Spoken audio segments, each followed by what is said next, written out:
capítulo 10, a partir do versículo 14.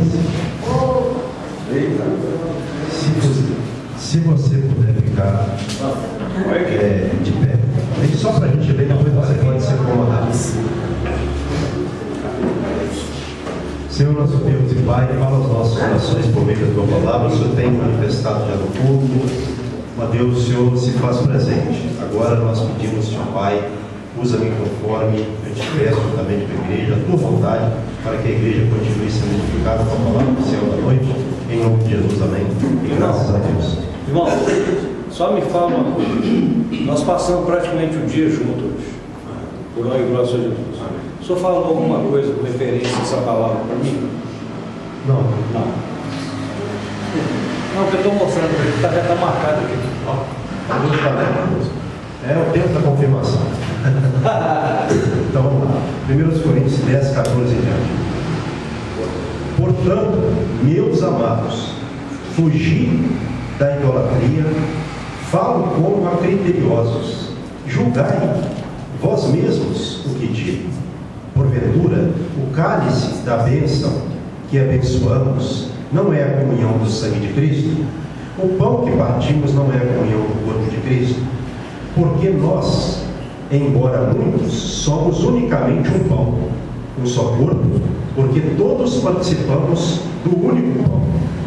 Considerai Israel segundo a carne. Não é certo que aqueles que se alimentam dos sacrifícios são participantes do altar? Que digo, pois, que o sacrifício ao ídolo é alguma coisa? Ou que o próprio ídolo tem algum valor? Antes digo que as coisas que eles sacrificam é a demônios que as sacrificam, e não a Deus. E eu não quero que vos torneis associados aos demônios. Não podeis beber o cálice do Senhor e o cálice dos demônios. Não podeis ser participantes da mesa do Senhor e da mesa dos demônios. Ou provocaremos zelos no Senhor? Somos acaso mais fortes do que Ele? Amém. A igreja pode se assentar. Irmãos, aqui o conselho de Paulo para os coríntios era para que eles fugissem da idolatria.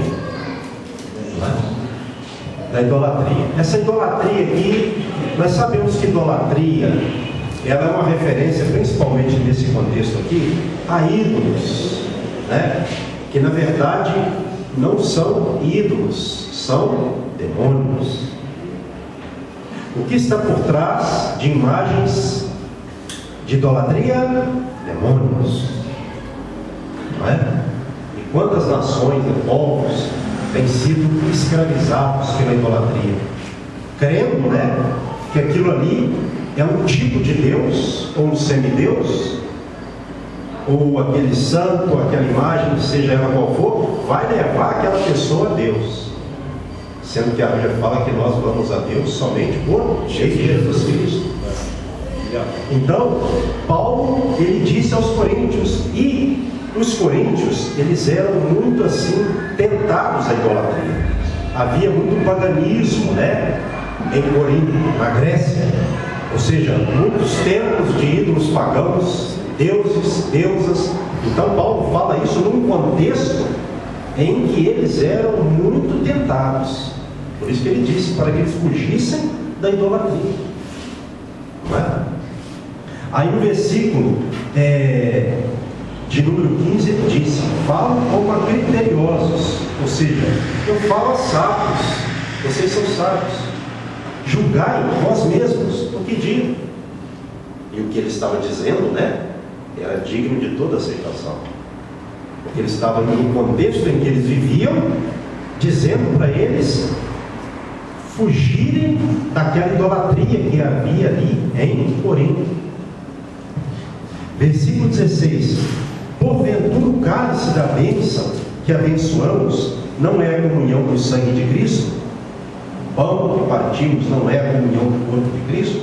Ou seja, ele traz a Santa Ceia. Você vê que no capítulo 11 ele fala no texto clássico, né, da Santa Ceia, no capítulo 11, mas aqui também ele está falando, num capítulo anterior ao 11, sobre a ceia do Senhor. Ou seja, eles não, de acordo com a palavra de Deus, eles eram orientados a não estarem participando da mesa dos demônios e da mesa do Senhor. Se eles quisessem ser salvos, eles não podiam fazer isso.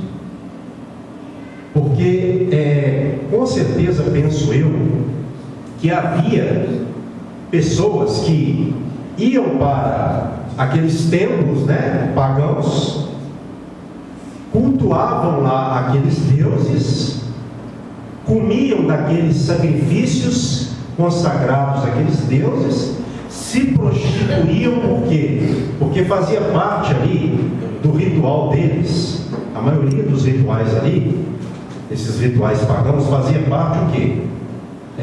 Não somente comida sacrificada àqueles ídolos, mas também a prostituição. Isso acontecia dentro dos templos. Então eles iam, se prostituíam, esse pecado grave sexual, né? Comiam daquelas comidas, e creio eu que alguns iam depois para a casa de Deus tomar a Santa Ceia, né?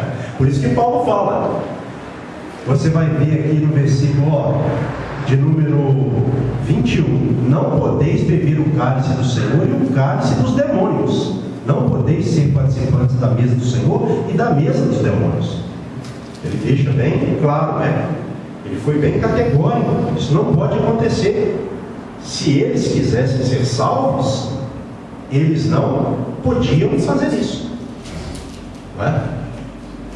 Aí o versículo de número, olha só, 17: porque nós, embora muitos, somos unicamente um pão. Quem que é esse pão? Jesus. Aqui está falando de Jesus, da igreja, né? Um só corpo, né? Cristo, a igreja. Tem como Cristo estar fora da igreja? Não. Nós temos falado isso constantemente, que a igreja tem que gravar isso, porque ela gravando isso, ela grava, vamos dizer assim, o mais importante da fé. Então, Cristo, Ele está na sua igreja. Ele é o pão do qual nós nos alimentamos, o pão da vida. O corpo também não é nosso, é dele. Nós somos membros desse corpo de Cristo. Então nós estamos intimamente ligados. É o que Paulo fala aqui no versículo 17. Há uma ligação. E para que essa ligação ela seja mantida constantemente para a salvação, não se pode a pessoa estar envolvida com idolatria ou até mesmo com qualquer outro pecado. Porque às vezes também tem pessoas que cultivam ídolos em seus corações. Algumas pessoas, né?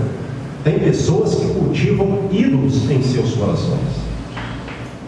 E nós sabemos que tudo aquilo que toma o lugar de Deus na nossa vida passa a ser um ídolo. Não é?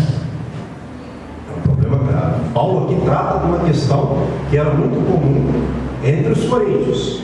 Ele estava falando de ídolos pagãos, né? Imagens, dessa idolatria. Porém, a Bíblia também fala de ídolos do coração, numa outra passagem. E nós sabemos que serve também para nós, nesse sentido,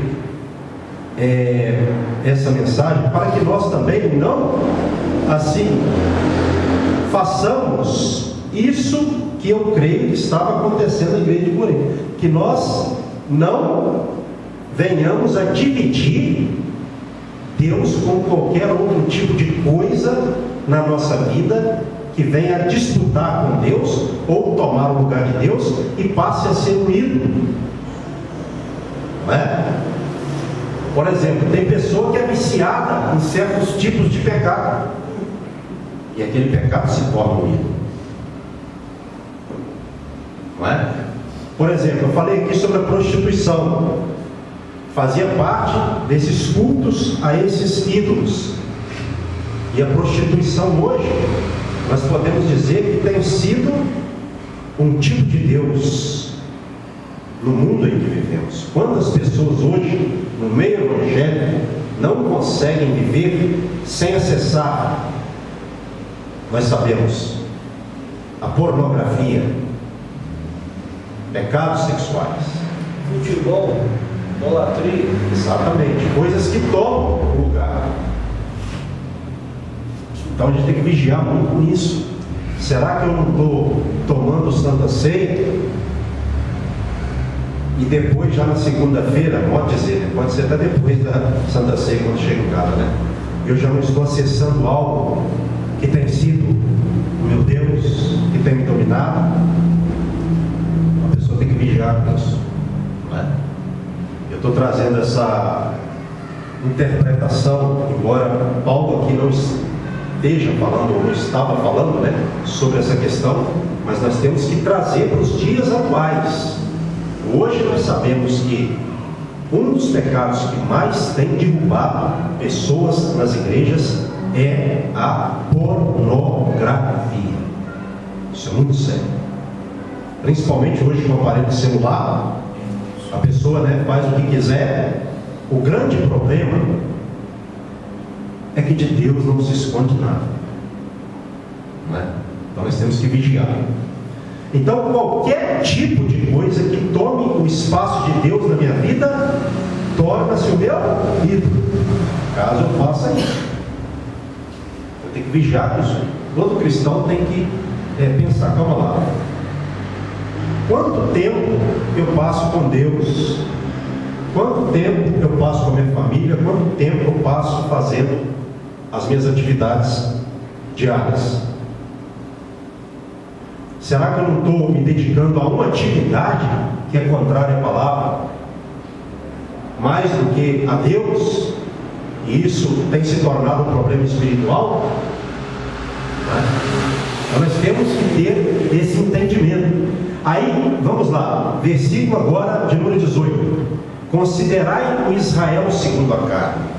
Não é certo que aqueles que se alimentam dos sacrifícios são participantes do altar? O que Paulo, pelo Espírito, estava dizendo aqui?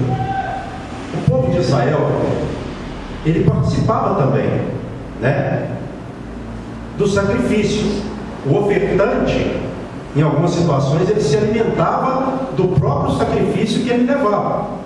Ele tinha parte dele de acordo com a lei que está lá, não é? Que Deus deu a Moisés. Você vai ver isso lá, está na Bíblia, né? Ele tinha parte dele. O sacerdote também, de acordo com a lei que Deus deu a Moisés, tinha parte dele. O que Paulo queria dizer com isso? Que eles participavam do Senhor. Todos eles, tanto a liderança de Israel, não é? Quanto o povo. Então Paulo chama essa atenção. Considerai Israel. Você vai ver que, preste atenção, isso é importante. Principalmente Paulo, ele usou muito o Antigo Testamento para dar exemplo para as igrejas. Entende? Então aqui nesse caso, ele diz: considerai Israel segundo a carne. Não é certo que aqueles que se alimentam dos sacrifícios são participantes do altar? Qual altar aqui que ele está fazendo referência? O altar de bronze, onde se fazia os sacrifícios, certo? Então eles eram participantes do altar de Deus. Verso 19: que digo, pois, que o sacrifício ao ídolo é alguma coisa, ou que o próprio ídolo tem algum valor? Não. Então Paulo está falando aqui claramente no verso de número 19 que o ídolo não é coisa alguma, não é? O sacrifício ao ídolo não é coisa alguma, e nem o próprio ídolo tem valor. Aí no verso que eu falei agora há pouco, 20, ele explica: antes digo que as coisas que eles sacrificam é a demônios que as sacrificam, e não a Deus. E eu não quero que vos torneis associados aos demônios. Então, todo cristão ele tem que se santificar para Deus, se separar. Por exemplo, se você for ver o contexto desse trecho aqui, o princípio do capítulo 10 fala sobre a rebelião de Israel, rebeliões de Israel, revoltas contra Deus, prostituição, e Deus castigou esse povo. Quando Moisés desce do monte Sinai com as tábuas de pedra e ele chega lá diante do povo, o que ele encontrou? O bezerro de ouro, e o povo ali em pecados sexuais. Moisés encontra um cenário de prostituição espiritual e física. Aí ele vai e lança as pedras com as escrituras sagradas, ao pé do monte, pega aquele bezerro de ouro, desfaz ele, joga na água e deu a água para o povo beber. Tipo assim, vocês vão beber desse mal. Era um tipo de castigo, Esse foi o motivo dos 40 anos, pastor? Eles não conheceram a terra prometida e ficaram andando dentro. O motivo dos 40 anos foi com os espias. Quando ele envia 12 espias para que eles espiassem a terra, e dos 12, melhor dizendo, eram 2, Caleb e Josué, eles foram, e quando eles voltaram com o relatório, o que eles deviam fazer? O que eles deveriam fazer? Que foi o que eles não fizeram. Eles tinham que chegar, espiar a terra, porque espiar a terra era uma estratégia militar. Sim. Isso era normal no mundo antigo, espiar o inimigo para ver o que eles tinham, e se preparar para atacar. Só que Deus já havia dito que daria a eles a boa terra. Então eles deveriam ter ido como eles foram e voltado com uma mensagem positiva. Porque quando eles foram espiar, eles chegaram lá e viram os gigantes na terra, os filhos de Aná. E aí eles chegaram trazendo esse relatório: nós somos como insetos aos olhos deles, nós vamos ser destruídos por eles facilmente. A terra é boa, a terra é uma terra farta, como o Senhor disse, mas lá existem gigantes. E essa palavra amedrontou o povo. Aí foi a contenda. Por causa disso, eles ficaram. Aí Deus fez dos 40 dias que eles gastaram para espiar a terra, 40 anos. Essa é a questão. Isso foi o princípio. Eles já começaram a se rebelar ali, exceto Caleb e Josué, que eles ali se mantiveram na palavra que Deus deu. Porém, eram 12. Caleb e Josué eram 2. E vocês sabem que uma contenda ela tem mais força do que uma palavra verdadeira. Então esse foi o problema que levou eles ao atraso, da entrada na terra prometida. Então nós observamos que lá no finalzinho do trecho do bezerro de ouro, Moisés, ele deu uma ordem. Quando ele viu que o povo estava pervertido mesmo, ele deu uma ordem para que os homens ali matassem os seus familiares, seus vizinhos, me parece que amigos também. E quando eles fizeram isso, eles se consagraram a Deus naquele dia, e Deus os abençoou naquele dia. Amém. Qual que é a aplicação para nós? A pessoa tem que ter uma vida de consagração. Nós pecamos, não falo. Vamos tratar da questão com discernimento. Nós vamos pregar uma coisa aqui que parece, mas não é. Porque para Deus não basta parecer, tem que ser. Então, essa é a questão. Então, o que aconteceu? Eles mataram aqueles homens perversos daquela rebelião. E para que Deus nos abençoe naquele dia, com isso, eles se consagraram a Deus, fizeram o que Deus mandou. Deus não queria aquilo. Mas é aquela história. Deus tem a bênção para o povo. Mas se o povo desobedecer, Deus mata também. Ele dá a vida e tira a vida. E porque eles obedeceram a Moisés, mataram esses homens perversos, naquele dia Deus os abençoou. Aplicação para a nossa vida. Se nós queremos ser abençoados, nós temos que estar consagrando a nossa vida a Deus. E que consagração é essa? Se separar do pecado. Se eu estou pegando uma coisa que Deus condena na palavra, eu devo me esforçar para não pegar mais, para que aquilo não venha a ser maldição para a minha vida. Deus avisa antes para quê? Para abençoar. Naquele dia Deus os abençoou porque eles obedeceram. O mal estava naqueles homens que se entregaram à perversidade. E aqueles que se apartam de Deus e se entregam à perversidade, Deus vai, mais cedo ou mais tarde, tirá-los de circulação. Agora, aqueles que se consagram a Deus, que se separam do mal, Deus fala para fazer uma coisa, eles fazem. Para esses, Deus reserva a sua bênção. Agora, para os desobedientes e rebeldes, Deus tem a maldição, o castigo. Se você for observar toda a trajetória ali no deserto, naquela caminhada do deserto, que é uma escola para nós hoje em dia também, as pessoas que se rebelaram contra Deus ficaram no deserto, morreram no deserto, mas aqueles dois que perseveraram em seguir o Senhor, Caleb e Josué, entraram na terra que mana leite e mel, como Deus falou, porque eles guardaram na mente deles o que Deus disse. Eles não se entregaram à perversidade. Eles ficaram os dois sozinhos ali, na palavra que Deus deu. Então, nunca vá pela maioria, vá pela palavra de Deus. Nem sempre a maioria está com a razão. Preste atenção nisso. Nem tudo que está dando certo quer dizer que é de Deus. Cuidado com essa questão. Tem muita coisa no mundo dando certo, né? Tem coisas no mundo que estão para eles de forma correta, mas para Deus essas coisas são condenadas. Pastor, então por que está dando certo? Está dando certo até a hora que Deus desabar a mão dele. Na hora que Deus baixar a mão dele de cima para baixo, vai virar fumaça, vai virar tema de rebelião. Olha esses homens, esses 10 espias que perverteram aquela congregação. Eles viraram um tema de rebelião.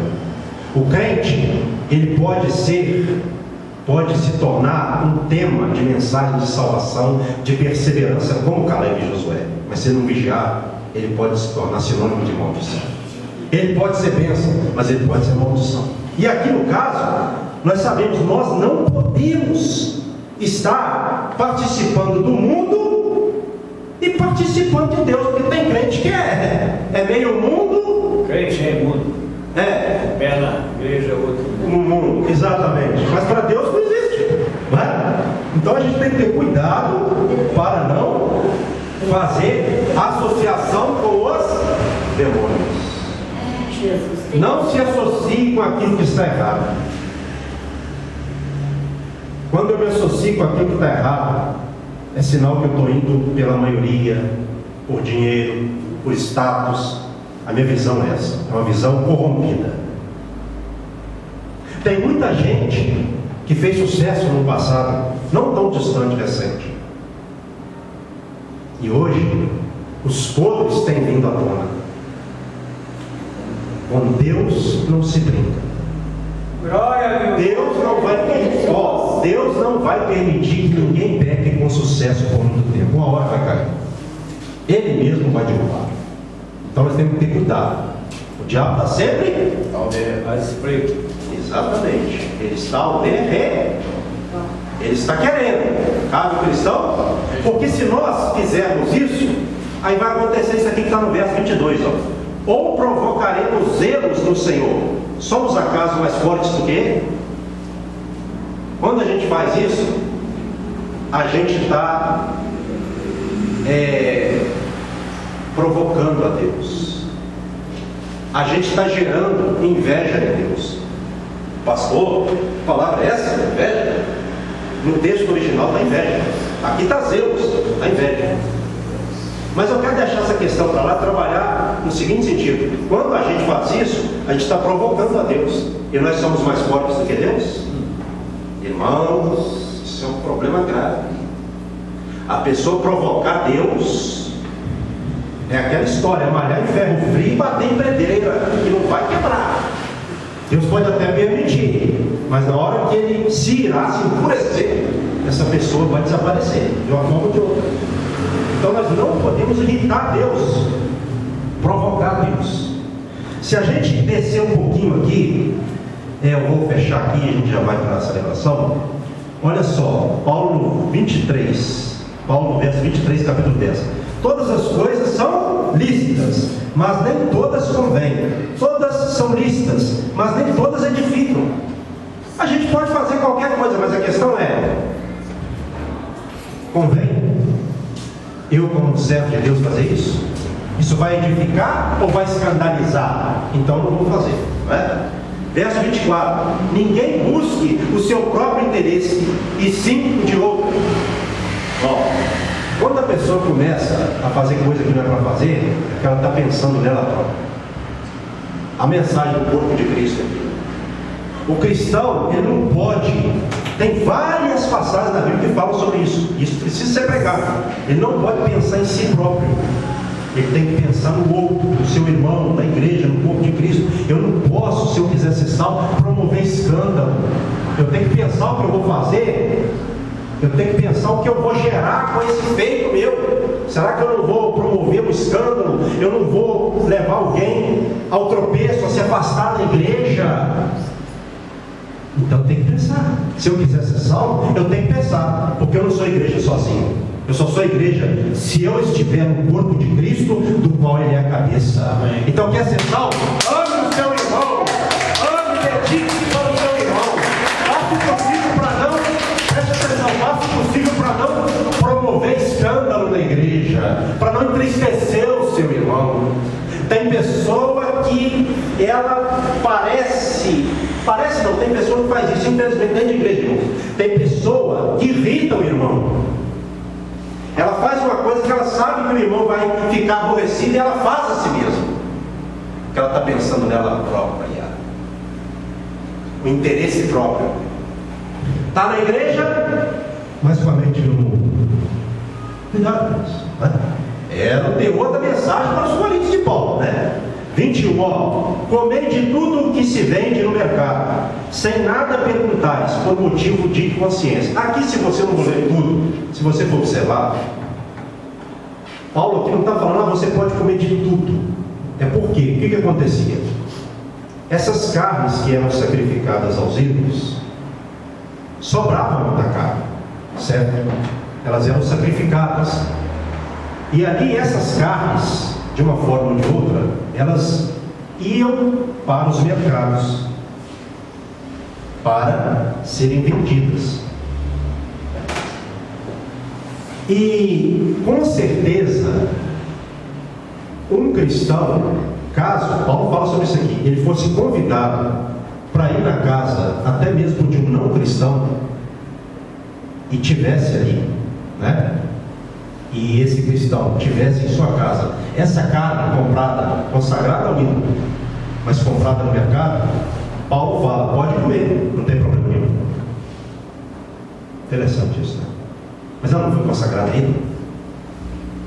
Na verdade, a questão é, quando ela era consagrada a ídolo lá, não podia o cristão ir lá participar da idolatria, lá da mesa dos demônios, certo? Mas quando ela era transferida para o mercado, ela já ia como alimento.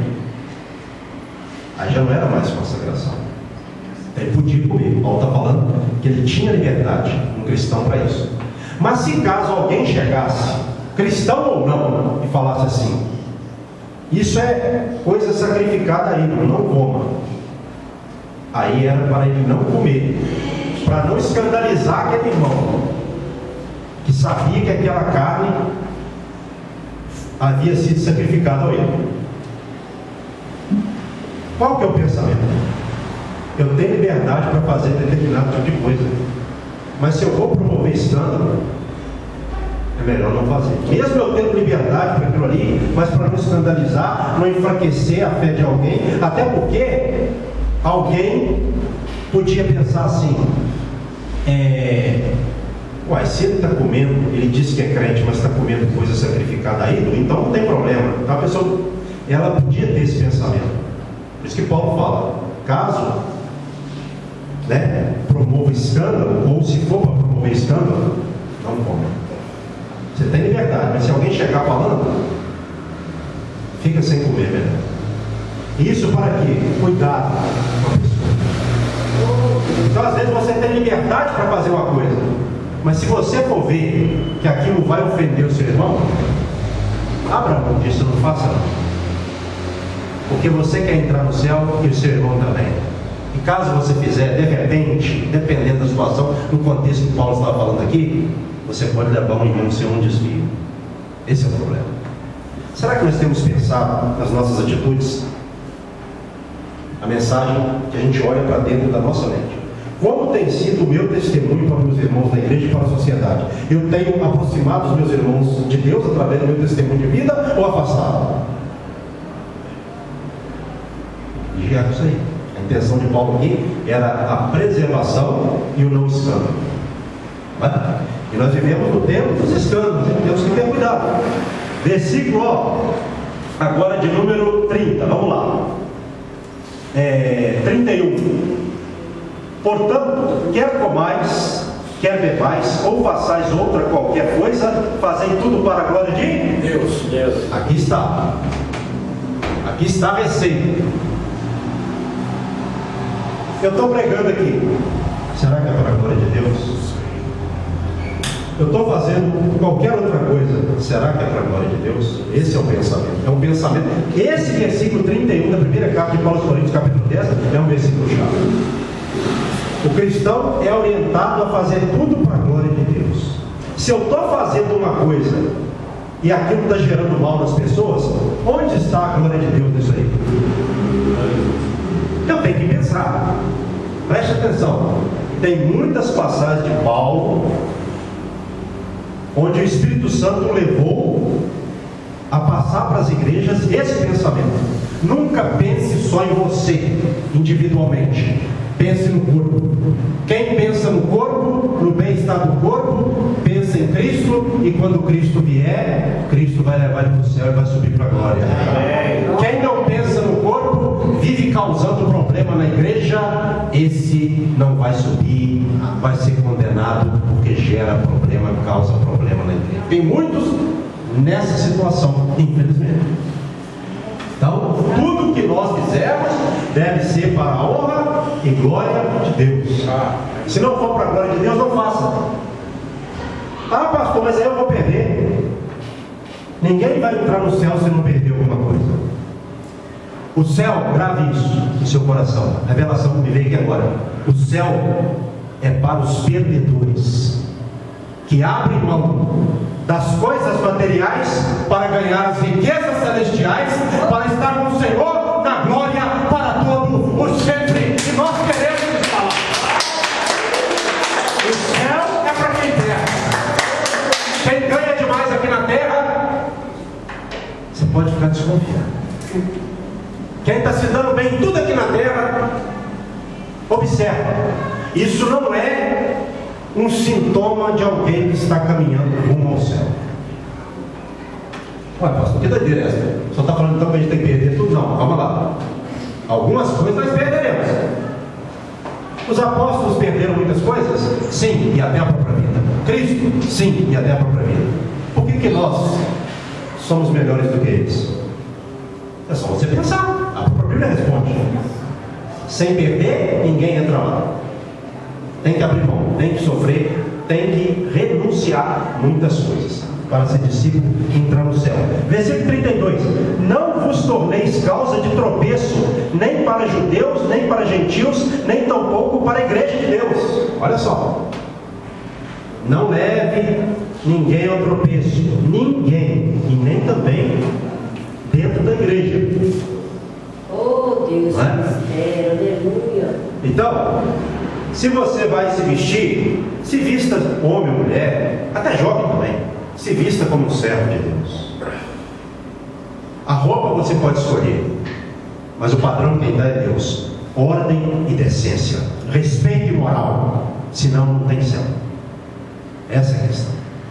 Não só no vestir, pensar, modo de agir, para que a sua vida seja uma vida que venha a refletir Deus para as pessoas. Aquele ali é um servo de Deus.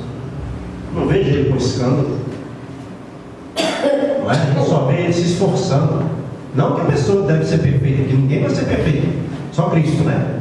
Mas a pessoa se esforça. E muitas pessoas vão para a igreja, ou virão para a igreja, pelo seu testemunho. Não é pelo que você fala, pelo que você faz. Então vamos lá, versículo agora 33. Assim como também eu procuro em tudo ser agradável a todos. Então, o cristão tem que ser agradável. Paulo fala, aqui ele disse, que ele procurava ser agradável a todos. Então não queira ser desagradável, não, meu irmão. Você é demônio, tem que ser agradável. Ninguém gosta de gente desagradável, não, nem Deus. Paulo fala aqui que ele procurava ser agradável a todos. E aqui ele não está falando no sentido de falar o que os outros queriam ouvir, não. É ser agradável com Cristo. Não é abrir mão de Cristo para agradar os outros, não. Essa é a agradabilidade que nós temos que ter. Como é que você vai gostar de alguém que não é agradável? Se você vai pregar o evangelho, se não tiver sabedoria e não for agradável, você vai ganhar quem para Jesus? Você chega lá com pedra na mão, você vai pro inferno, aquela coisa toda. Você pode falar que a pessoa, caso ela não converta, ela vai acabar indo para o inferno. Mas fale com jeito, fale na palavra, né? Verso agora, lembre disso, hein? Ser agradável a todos. Parte bem do verso 33. Não buscando o meu próprio interesse. Paulo não buscava o interesse dele, não. Ele buscava o interesse de Deus. Outra coisa importante, né? Mas o de muitos, para que sejam salvos. Paulo se sacrificava para muitas pessoas chegar à salvação. Graças a Deus. Por isso que Paulo disse: não sou eu quem vivo, mas Cristo vive. Amém. Aleluia. E a vida que vivo lá na carne agora, vivo-a para o Filho de Deus que se entregou por mim, que o amou e se entregou por ele por todos nós. Em nome de Jesus. Então, irmãos, um problema grave hoje para muitas pessoas é isso. A pessoa não quer morrer. Se a pessoa não morrer, Cristo não pode viver na vida dela. Ela tem que morrer. Morrer para quê? Para o pecado, para as coisas do mundo. Bendito é o nome do Senhor. Mas pastor, a gente peca. Mas essa morte para o mundo é o quê? É um exercício de mortificação que a gente tem que fazer constantemente. É uma luta. Todo dia. Você pecou? O que você deve fazer? Peça perdão. Não deixe o pecado fazer morada. Entendeu? Assim que Paulo vivia. Verso 1 agora do capítulo 11 último. Sede meus imitadores, como também eu sou de Cristo. Olha, imite a Jesus Cristo. Quer ser bem sucedido? Imite a Jesus Cristo. Amém? Eu vou chamar aqui à frente o nosso presbítero Luciano, nossa amada irmã Clarice, nossa amada irmã Lúcia. Amém?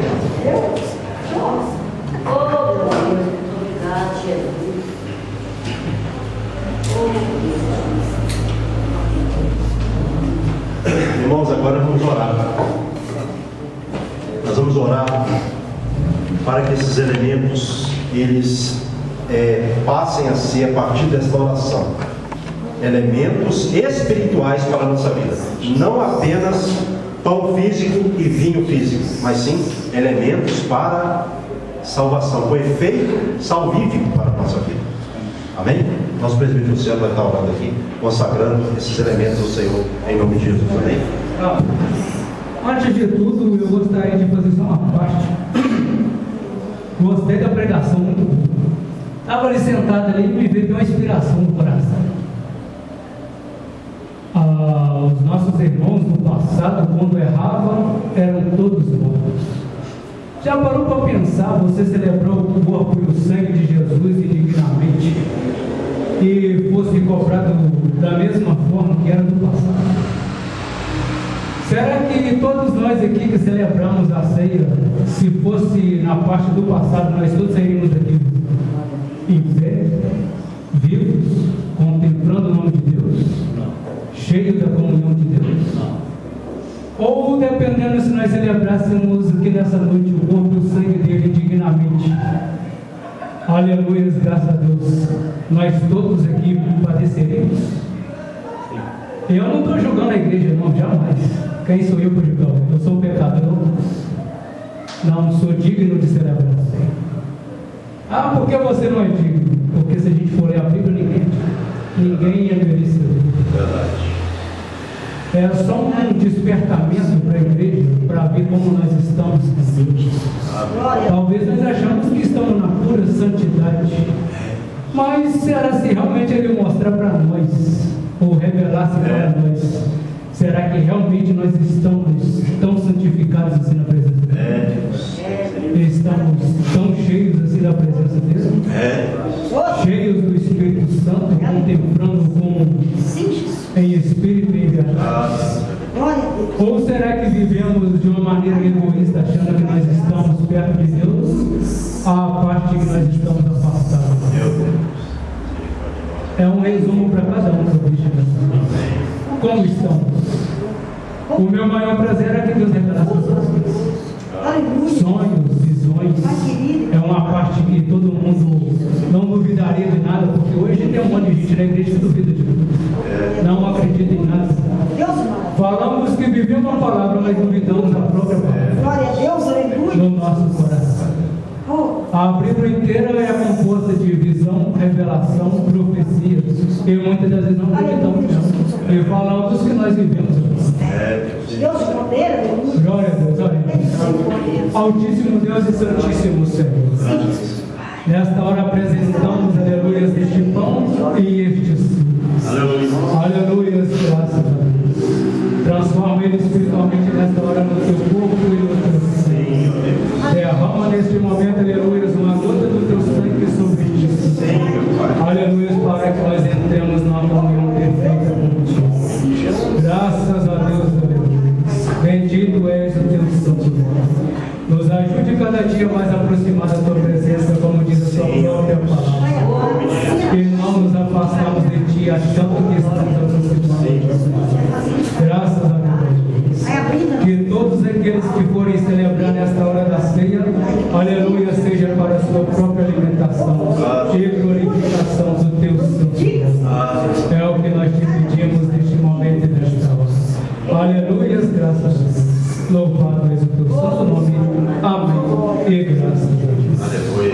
Glória a Deus. Deus abençoe. Nossa irmã Clarice. Irmãos, as irmãs vão estar distribuindo aí, né? E aquele que já é batizado, né? Que possa estar pegando o seu copo e o seu cálice de vinho. Não é verdade? Para quê? Para você fazer sua reflexão e pedir perdão dos seus pecados. A Santa Ceia é para isso, é para nós sermos perdoados dos nossos pecados. Nós só não vamos ser perdoados se nós não arrependermos, se nós não pedirmos de coração, aí é comer para condenação. Então, reflita, peça perdão de coração, e caso tem alguém envolvido num pecado complicado, deixe de fazer, né? E assim, lutando sempre contra o pecado, para que o pecado não domine a sua vida, né? Quem tem que nos dominar é quem? O reino de Deus. Amém, glória a Deus.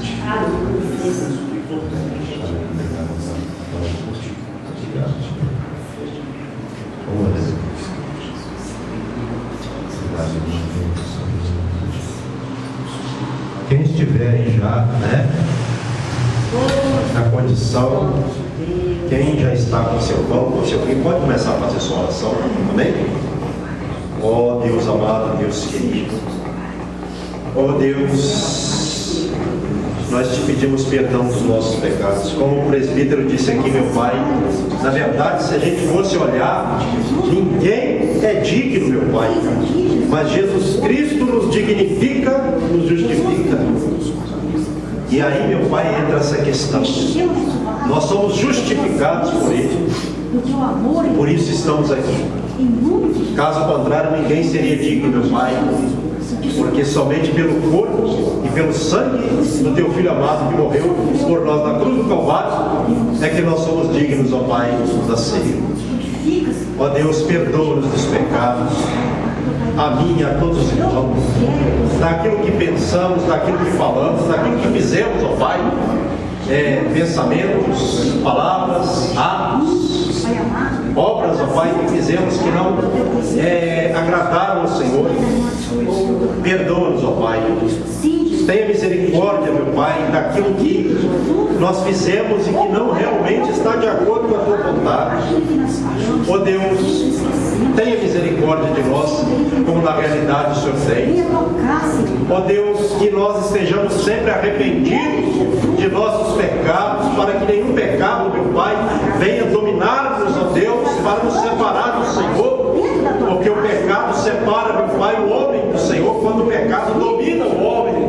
O homem peca, mas se o pecado dominá-lo, vencê-lo, ele passa a estar tendo uma vida de separação, meu Pai, do Senhor, como está lá em Isaías 59. Ó Deus e Pai, tenha compaixão, tenha misericórdia, meu Deus e meu Pai, em nome do Teu Filho amado Jesus Cristo. Vai purificando-nos com o sangue do Cordeiro.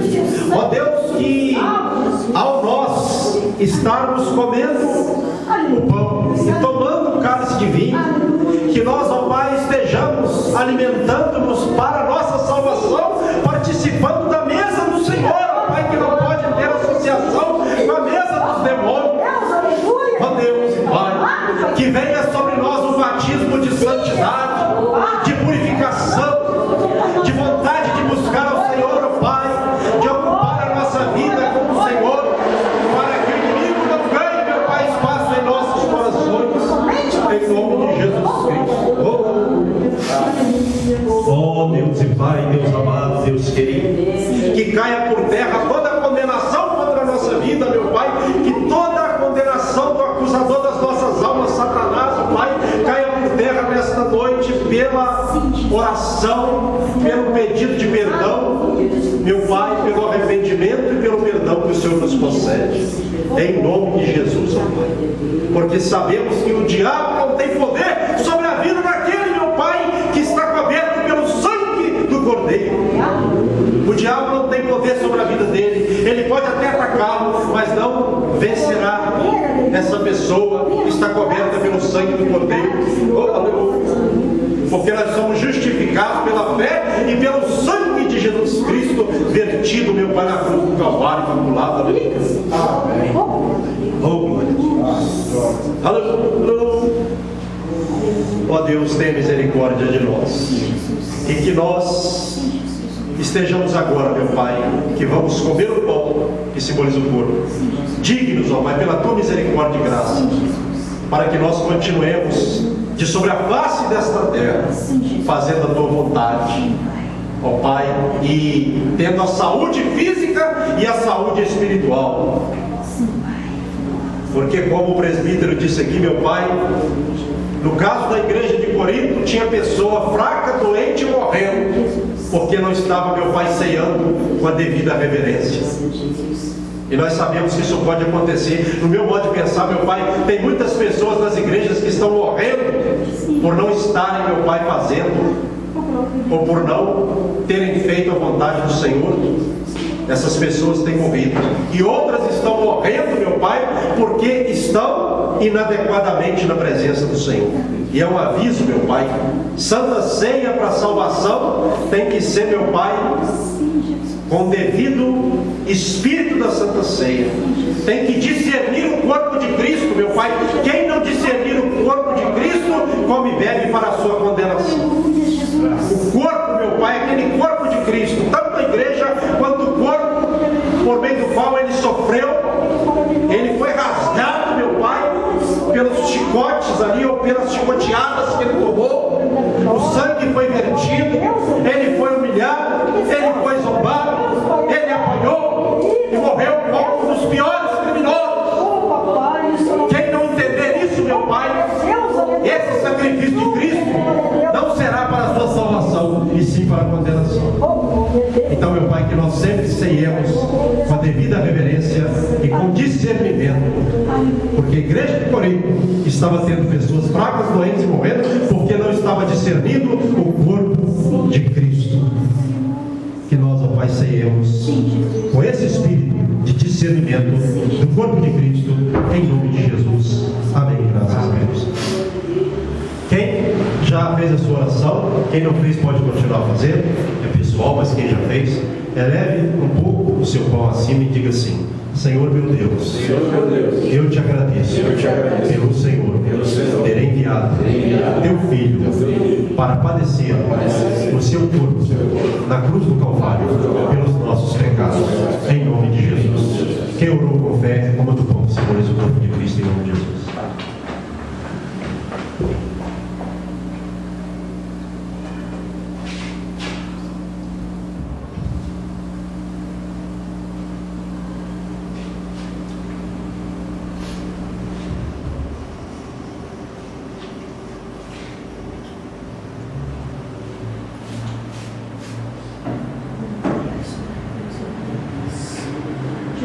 Quem já acabou de comer o seu pão, não precisa de erguer muito não, ergue só um pouco o seu cálice de vinho, que simboliza o sangue de Cristo, e diga assim novamente: meu Deus, eu te agradeço pelo Senhor ter enviado o teu Filho para verter o seu sangue na cruz do Calvário, para a purificação das nossas vidas de todo pecado. Senhor, por meio deste cálice, eu renovo a minha aliança com o Senhor e com cada irmão da amada igreja, em nome de Jesus. Quem orou com fé, pelo do cálice que simboliza o sangue de Cristo, em nome de Jesus.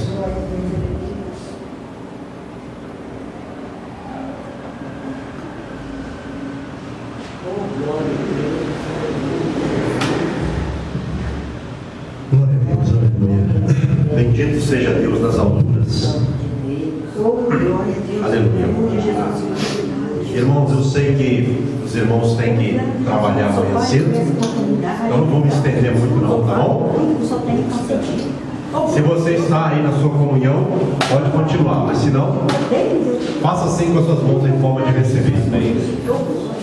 Antes disso, nós temos dois visitantes nesta noite, né?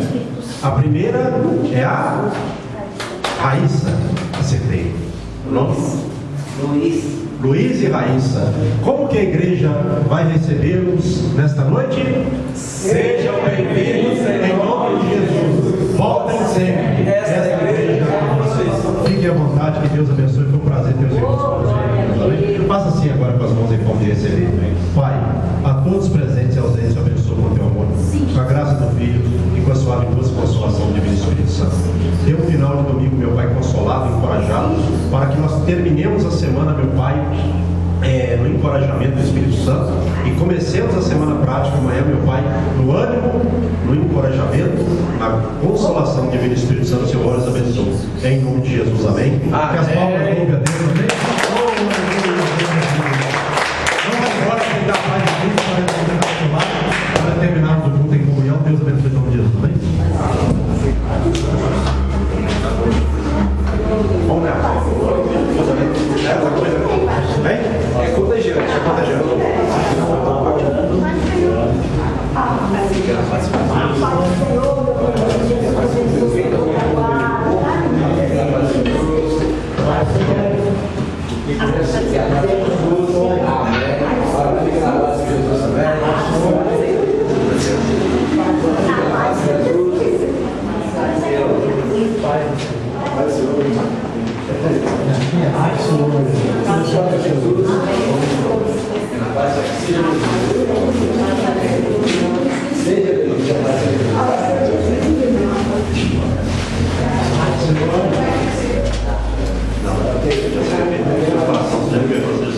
Se ela tivesse aqui, você estaria com os preparados.